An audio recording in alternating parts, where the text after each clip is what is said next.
Welcome back to another episode of Off Hours with Bourbon Lens, and today we're excited to have join us Jackie Zykan, who recently just made a big transition in life and is now partner and master blender for Hidden Barn, and we're super excited. Jackie's joined us a multitude of times when she's worked on the 117 series when she was formerly with Old Forester, and excited to have her on this episode of Off Hours with Bourbon Lens. So Jackie, how are you?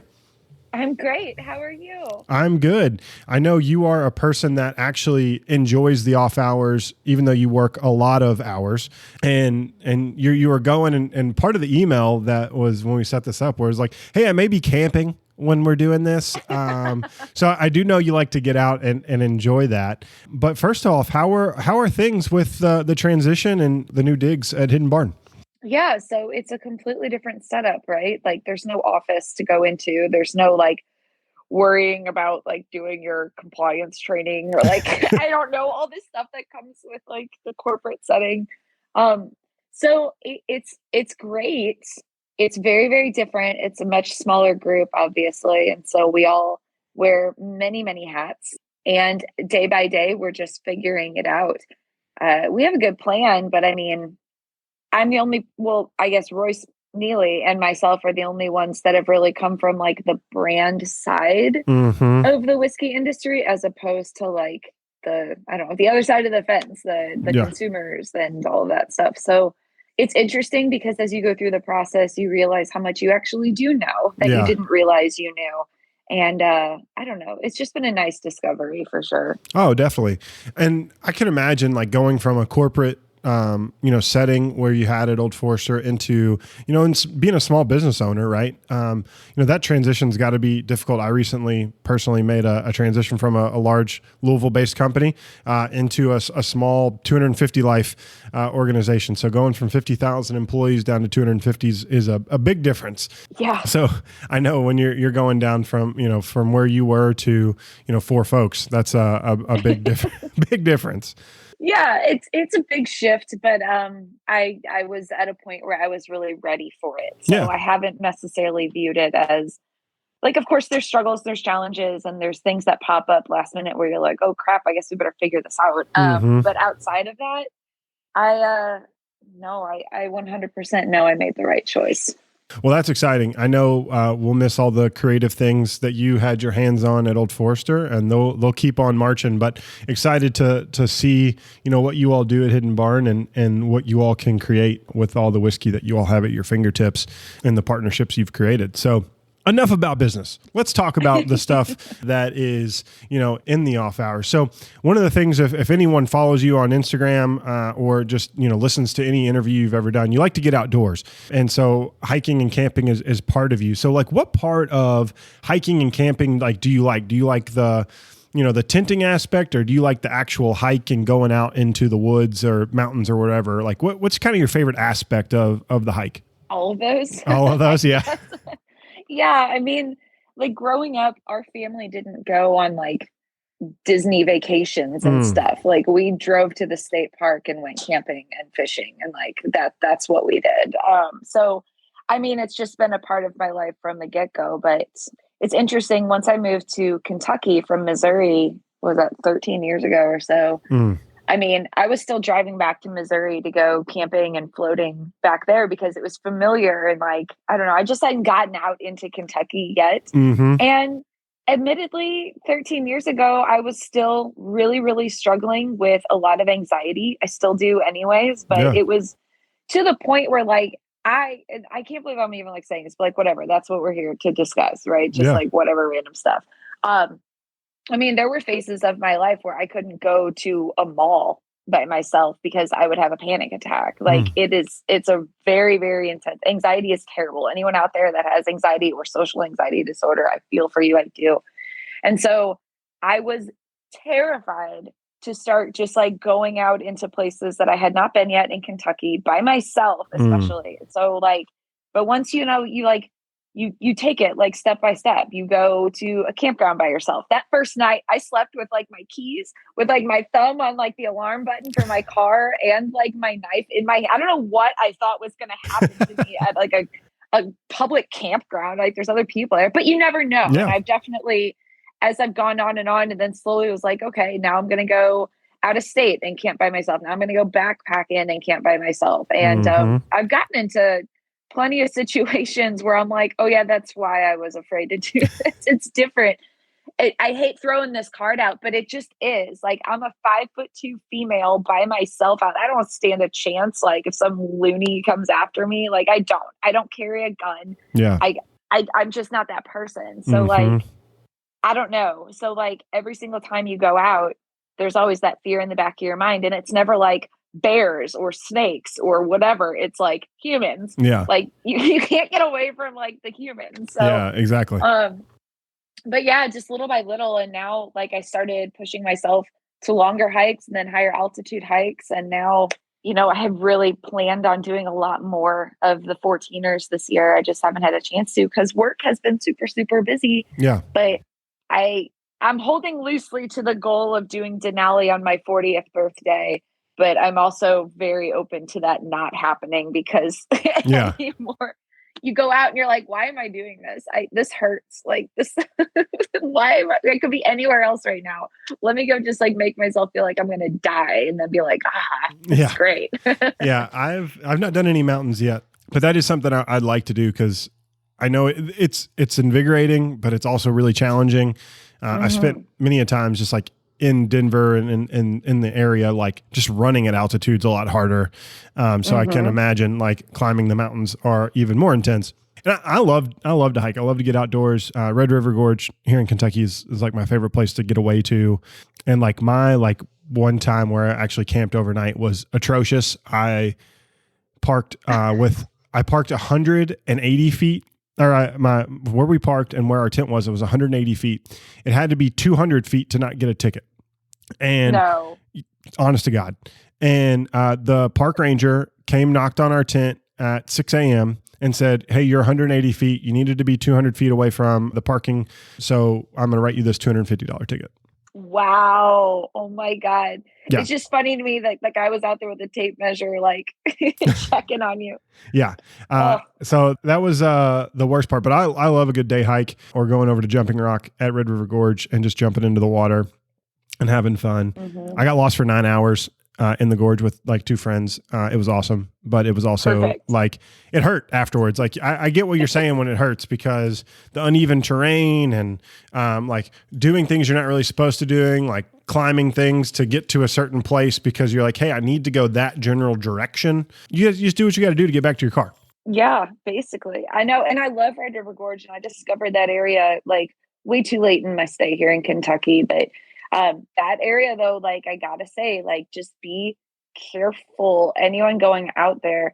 I've had a couple of run-ins in the past year in that area that were really not safe situations from the same thing I was talking about earlier. So I don't know, like I'm just having difficulty crossing over into the land of like, I'm a person that carries a gun with me. I've just never felt comfortable with them.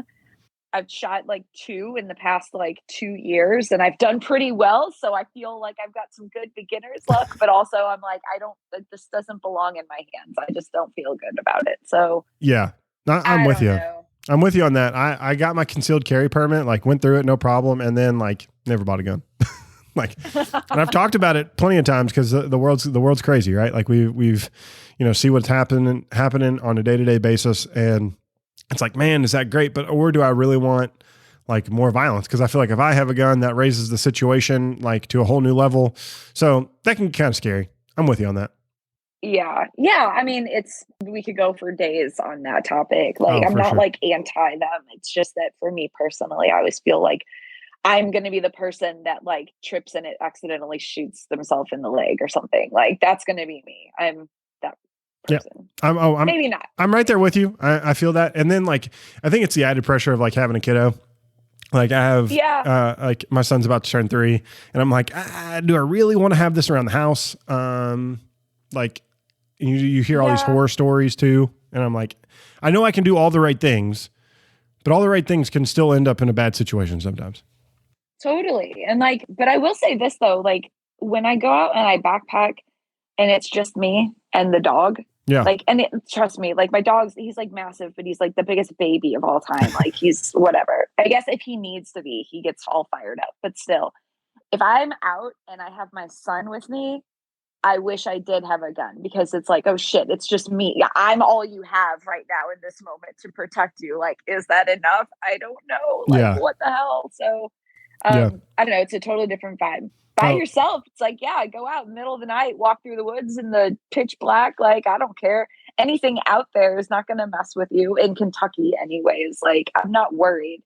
yeah. Colorado's a different story. Colorado, like, I don't know. I will never view Colorado the same way after being stalked by a mountain lion in the middle of the freaking night, like a mile down the road from a car in like knee deep snow and no cell service. Like, that's not fun. But No, that'll get that anxiety back up that you were talking about. yeah, a little bit. But then it's also like, how cool of an experience that I actually can say I got to see one in person, right? Like, because a lot of people don't get to see them. So Yeah. I mean, it could have gone worse. That's so true. And like I just love that, like, being outdoors is just such a safe space. Like, mentally, it's sometimes like, it's just, you can get by yourself and you can go and do that. Cause the anxiety thing you mentioned is something like, as I got older, I understood it more. Like, I don't think we understand it so much as when we're younger. But as I've gotten into my 30s and, dealt with a little myself, I've seen like in my kids sometimes, like, my wife talks about it often. There's those times and one of your career paths were bartending and you were really good at it. Like, how did that like kind of run into together? Like, how did you get over that to be able to be an accomplished bartender and deal with that anxiety with people? I mean, when you start to become comfortable in your element. So like day one, first day on the job anywhere, like, don't come to me for shit. My brain's not going to be working. Like, I'm just going to be a frazzled mess. But after that, I mean, once you get comfortable, I acclimate pretty quickly. And honestly, I loved being on the service well, where I didn't really have to talk to people as much. Like, I'm fine to talk to people, obviously, like I've been doing it for years now, but like, it's I liked the keep your head down and run your tail off and get in the weeds element of it. The physical exertion of it was my favorite part of it, not necessarily the social interaction. Yeah, by a long shot. So yeah, I mean that's just really interesting. I think it's so interesting. Like, after talking to, we've talked to you a variety of times. We've talked to Sam Montgomery at Bardstown Bourbon Company, like people that I know have been bartenders, right? Like I probably could name a few more, like my friend Bob in Bangor, Maine, which is really random, right? He's a bartender as well. And just like the different elements of bartending. Some people just really like to get in there and just be that mixologist and create and craft and like deliver drinks and let the drinks speak for themselves. And then there's like the kind of the hybrid, like, hey, I like the conversation and I'm okay at making drinks. And then there's like, hey, the bartender that's just the conversationalist. And you may or may not get a good Manhattan or old fashioned or whatever you order. And so it's kind of cool to see the different barometer of people when it comes to mixology. And I always have to laugh because I just came in from the airport and your picture's sitting right there in Louisville and just says mixologist. And I'm like, she's so much more than that. But I'm glad that that's what it says on the board there in Louisville is just mixologist of you creating an old fashioned. It won't be there for long though. So I mean, enjoy it while it lasts. They are taking it down. Oh, they are. Yeah, it's not a branded photo, but it's obvious like what the bottle is. And so, yeah, they will be removing that from the airport. Do you get to take that home with you? Over. No. Why do I want to picture myself? No. I mean, who doesn't want a life-size picture of themselves? I mean, that's just like the ultimate vanity, right? Life-size picture of yourself, like just wallpaper in your living room. No. I mean, it'd be an interesting conversation piece if people came over and be like, "Hey, look at me! I was once on the airport wall, and people could see me for miles and miles at a time." Oh my gosh, no! It'll be funny when it's gone. Yeah, it'll definitely be like the bookend of a chapter for sure. So, other than outdoors and spending time with your family, like what do you do outside of that? Like, I'm sure there's not that much time, right? Considering when you're starting up a company and really trying to deliver demand on what you all are creating. What are the other things that you enjoy outside of work? So I started a company in the middle of COVID while I was still with Brown-Forman that was not consumable alcohol related. Mm-hmm. And so I spend a lot of time with that. Actually, that's kind of like just like a safe creative space for me to fit in. And honestly, like starting that and actually being able to like churn and income from that was part of like the biggest boost of like, I don't need to stay somewhere that I don't 100% enjoy. And like, I can go and do things and also not die. Right. Yeah. Like I'll survive just fine. So, that's been really, really awesome. But outside of that, I mean, like, I don't know, like when you are like I am married, but we live in different states. Yeah. He lives in Iowa and I live in Kentucky. And so like when you own a house and you're the only person contributing to that house, right? Like there's enough to keep you freaking busy. And it never ends. It never ends. Oh yeah. Oh yeah. So least favorite chore in the house then? Cause I have mine. Ooh. Mine is definitely like just folding the laundry and putting it away. Like I don't mind doing it, like getting it from A to B, like through the washer and dryer, but pulling it out, folding it and putting away, by far my least favorite thing. I mean, I can totally see that. And especially if you have kids where like what looks like the same load of laundry is 3 times the amount of clothing, right? 3 times the amount of folds. Yep. Yeah. But it can be very satisfying when it's done. It's very satisfying. I completely agree with that one. It is kind of like I got it done. Yeah. I don't know. I've gone bougie and resorted to like the robot vacuum. So like check that off the list. Like I have a child and 3 animals in my house. Like that's a necessity. Like I will never give that up. Yeah. But I don't really have any that like bother me. It's just the number of them and the fact that as soon as you do it, it's right there again for you to do again. So, I don't know. I actually find them very like satisfying, like to actually get things done and be like, okay, it's clean for 30 seconds. And then we'll roll with it. The checklist is definitely nice, right? Being able to like check things off the box. You know, one of the weird things I did recently is I painted a bedroom. And I'm like, I hate painting. Like going into it, that was my mentality. But like I found it actually kind of nice, like just to paint a bedroom. Kind of weird, but some of those chores like that you think you hate, or like you have this in your head that you're like you hate, and then you actually do it and you're like, hey, this was kind of therapeutic in a way to do an activity that you thought was rough, but actually ends up being kind of fun. Totally. Like I love yard work. Like I will. Anybody need any yard work done? Like sign me up. Like I love it because I like to be outside. Right? Yeah. Like I would live outside barefoot if I could. And so, but when it's middle of summer in Kentucky, like I whistle a little bit of a different tune. Whew. Not gonna lie, like it's brutal out there. But no, like I don't know. It's fine. It's nice when it is your own home. Like as much I love my husband dearly, and you know he has his own home up there, but it just kind of all falls on you, which is a blessing and a curse. But it's great. Yeah. Yeah. No, definitely understand that. And home ownership is something like I didn't realize like how much there was. Like you don't know how much there is until you have it. Right. And then you're like, it's a lot. And from the amount of bills you got to the amount of like different things. And then you add the kid and the dog and whatever else pets you have, then it just kind of amplifies. And speaking of dogs, like we're super excited. We're adopting one this weekend. It actually is coming from Greenville, South Carolina. We're getting a sheepapoo. So pretty pumped about that. Oh, what the hell is a sheep? What goes into a sheepapoo? An old English sheepdog and a poodle. Okay. Yeah. So about 95-pound dog. It'll be a big boy. His name's going to be Jack because that's what my son decided to name him. And, you know, he was just like, my wife just kept saying, it's going to be Doc or Winston or whatever. And he was like, it's Jack. And so he's black and white. And so I'm just like, kind of pseudo as a Kentuckian, that kind of hurts me. I'm like, oh, he's Jack Daniels because he's black and white. And so I'm like, that works. Oh my gosh. That's exciting though. Like congratulations on your new family member. Oh yeah. It's always fun to have a new puppy around, but like potty training, I'm not looking forward to. Yeah. It's fun to have a puppy till you have a puppy. And then you're like, oh yeah, that's what it's like to have a puppy. Yeah. Damn. Yeah. So I definitely don't look forward to the new things and like waking up in the middle of the night and like letting him out of his cage and having him go to the bathroom. So should be interesting.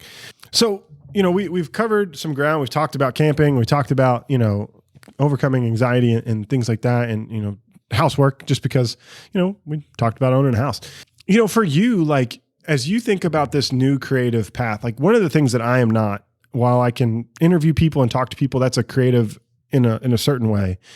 Like you talked about the creative process with owning your small businesses. Like for you, like how important is it to be expressive and creative to you to show that off or, you know, feel that creative release coming from, you know, within? So I don't think I ever really consider it as like I don't know. And I know you didn't mean it this way, of like Yeah. show that off of like whatever, but like I can feel when it's inhibited and that everything else just goes to hell when I feel that way, when I feel trapped, when I feel like I just feel drained, things of that sort. Burnout is a massive enemy of the creative process for sure. Yeah. When you're just like trying to do so many things and running a million different directions and you're in a different time zone every other day and it's just a big mess and you're not sleeping and then you're just eating restaurant food all the time and you just feel like hell. Yeah. Like it dies. And so like a lot of like time spent outside and just leaning into that is just, I recognize that if I'm in that state and then I go outside, then it corrects itself. So like I feed into whatever feels like it's going to alleviate that feeling of just like being a shriveled, useless soul. I don't know. But I mean, it's like the primary component of everything that I do, I think. And I just kind of follow with what naturally interests me. And for a long time, let me be very, very clear, for a long time in my life, I was just as guilty as many people out there following, like, I should be doing this. I should be going here. I should be doing that job. I should be marrying that person. This is what my life should look like if I'm doing it right. And so like, I made a lot of decisions and, you know, the world just didn't let a single one of them work out because I was doing it for all the wrong reasons. And so once you kind of like tune into what feels right for you and what you're actually interested in without being concerned about what everyone else is going to think about it, not only does the anxiety release from that, right? But also you find yourself doing stuff that you probably didn't even imagine you were doing. So like, I don't know, like the whiskey thing, like I didn't grow up saying like, oh, one day I'm going to go and work in whiskey. Like that, it wasn't even a thought in my mind. Yeah. But I just said yes to things that felt like the right thing to say yes to. And so then I ended up here. But it's, I don't know, it's interesting to say the least. I guess I never really thought of myself as a creative person, but then you take a step back and you're like, wait a minute, like this is how I function. And so like, that's just what it is. It's important that you put yourself in environments where you have the space to be able to accommodate that if that's something that you need to be able to express. And having a bunch of rules and a bunch of like, you know, shoulds, come back to the shoulds, a bunch of shoulds on you is not really conducive to that. So I don't know. I'm a million times happier now than like I ever have been. And I would have never expected myself to be happier in a situation where I'm making less money, where like the benefits aren't there, where I'm working 3 times as many hours, but like it's all stuff that I want to be doing and that I enjoy doing. So I'm happy. It's good. Yeah, no, I think that's exciting. Like just to hear that, cause you can hear it in your voice, right? Like we've talked many of times, like hearing it in your voice, like I can genuinely tell, like for our listeners listening, like you see it, you sound happy, you sound excited about this new chapter, right? Because like, as you said, like that's one chapter when that picture comes out, like that's a close of that book.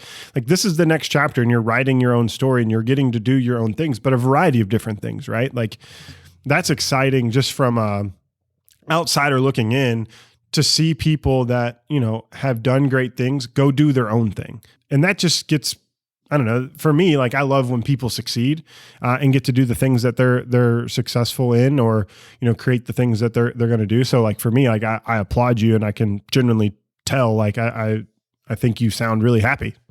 So that's thank good. you. I feel like I'm losing my voice a little bit. So if I sound like I'm not, I promise you everyone, I am very happy. No, my I mean, voice is just like fading. No, I can definitely tell just excitement, right? Like it seems like the energy's good, right? And that's always good when you can just kind of put that vibe off without really having to, you're not doing anything, just having a conversation. Yeah. Yeah, it's totally different. You know, it's been interesting because a lot of people, like they posted my old role for people to apply for, and I've had people reach out left, right, and wherever. They're like, "Oh, I know it's really awkward, but like, should I apply for tell me this about it?" And like, "Oh, does it make you feel uncomfortable to see it?" And I'm like, no, it's not mine. Yeah. Like it's just a job out there in the world that like I happen to have, and then, you know, took a lot from, of course. Yeah. And very grateful for, but like then, and the same thing with the airport thing, like we didn't want to tell you, but we're going to be, it's like, okay, like, Yeah. why are we, it's not an ex-boyfriend, like it's a job. Like, Yeah. it's not awkward to run into each other. I'm excited to see who goes into that role. I know I've heard whispers of a couple of different candidates that are being considered, but I'm not going to be like sitting in the back of the seminar for an Old Forester tasting, like asking them a bunch of questions I know they can't answer. Like, that's insane. Yeah. But like, I will very much congratulate whoever has it. And I will say, anything you need, I am here as a resource. If you come across anything, you just need to chat it out, because it's a very lone wolf role. Yeah. I'm here for you. I'm the only person that you could really talk to about what it was like. And I look forward to seeing where you go from this role, because it's not the end.